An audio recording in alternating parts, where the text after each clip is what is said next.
Donald Trump is going to prison. You can't bully the feds themselves. He's going to have to plea, or I'm predicting he's going to get charged and very likely will spend time in jail. He could end up in prison. It doesn't look very good for Donald Trump. Okay, well, that didn't work out well. 1 year ago, they tried to take away his freedom. But earlier today, President Trump walked through the doors of the DOJ headquarters in Washington, laying down his vision to restore law and order and vowing to end the weaponization of government once and for all. We're turning the page on 4 long years of corruption, weaponization, and surrender to violent criminals, and we're restoring fair, equal, and impartial justice under the constitutional rule of law. The DOJ and the FBI will once again become the premier crime-fighting agencies on the face of the earth. I promised my wife I would never use a bad word, so just a little bad. The case against me was bullshit, and she correctly dismissed it. President Trump also vowing to crack down on violent criminals and the liberal prosecutors who enabled them. I have no higher mission as President of the United States than to end this killing and stop this lawbreaking and to making America safe again. Instead of having Marxist prosecutors who want to put police officers in handcuffs and go after a police officer rather than a criminal, I appointed patriotic, tough-on-crime warriors who will partner with police to put dangerous offenders behind bars, put them in jail. You know, Charlie, before I get into the substance of this, think about what it was like and how many people tried to prevent former President Donald Trump to become president again and, you know, to put him in jail to make sure that he would never be around again. And of course, we're seeing why, because Democrats have completely run out of any viable issue that connects with voters, and even within the Republican Party. And when, that wanted to keep him from taking over that leadership. And it goes back to 2015, when Donald Trump first launched his presidential campaign. And at the highest levels of the Obama administration, they made the decision to spy on Donald Trump and his campaign. And from their perspective, it worked because they maintained that throughout the entire first term.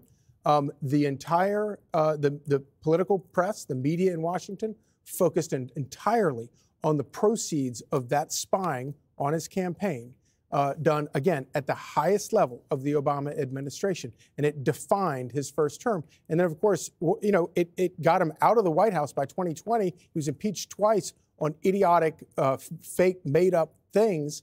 And then why wouldn't they keep pursuing it? It worked for them. And so then they spent the next 4 years pursuing the exact same strategy. And in the end, it obviously, because he is the tough guy that he is, he managed to come out. He managed to beat them.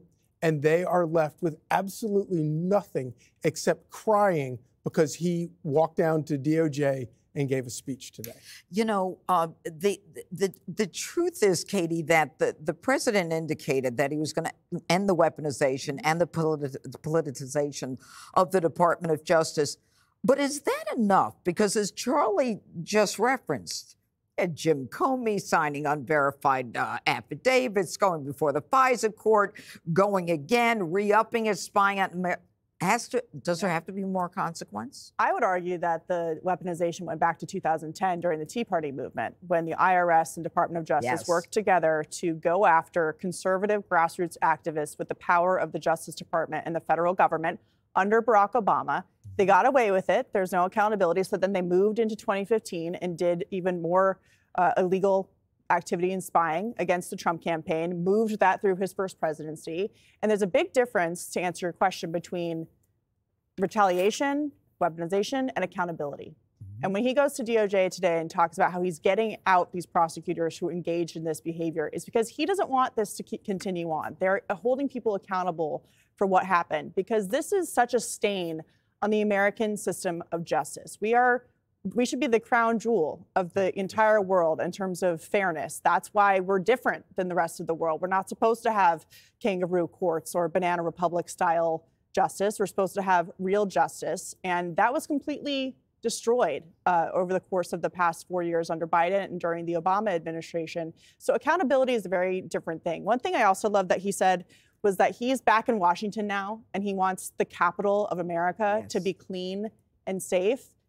It belongs to all Americans, and I don't think that we should discredit how much that actually means in terms of the pride of the country.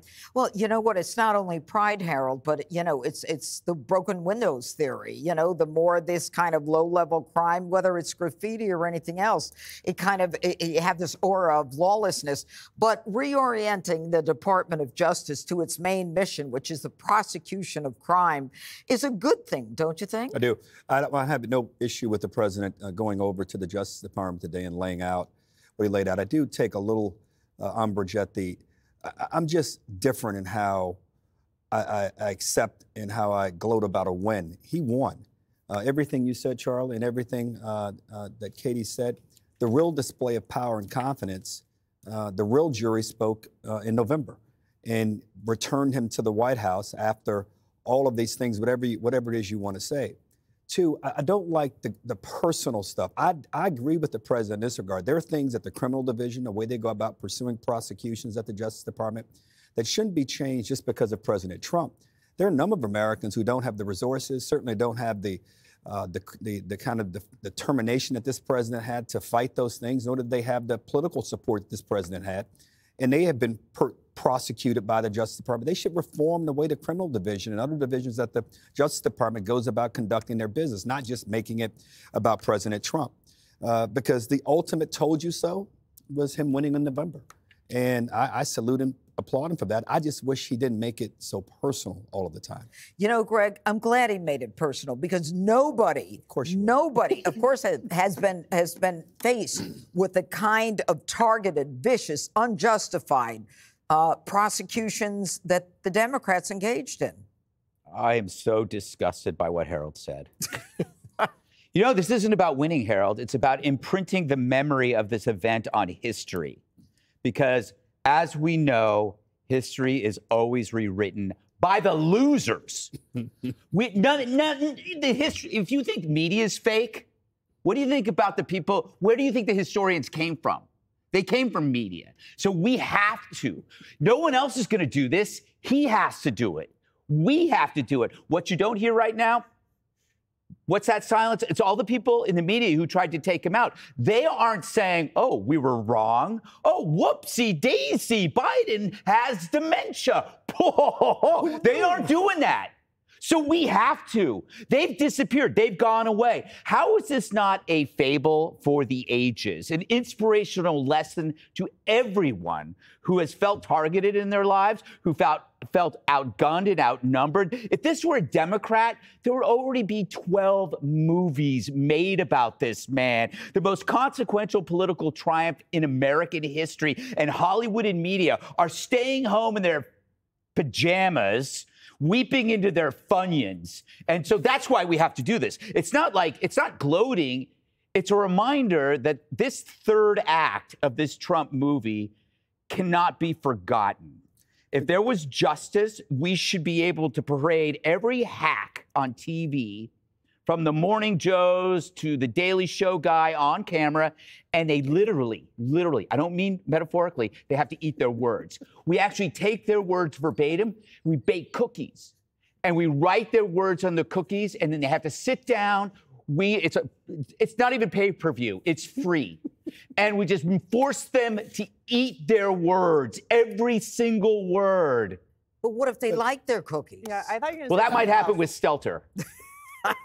But why not reform the Justice Department for everybody? Well, okay. Can I respond to that? Go ahead. Why not for everybody? You saw two things going on there. One was the personal justice, Trump.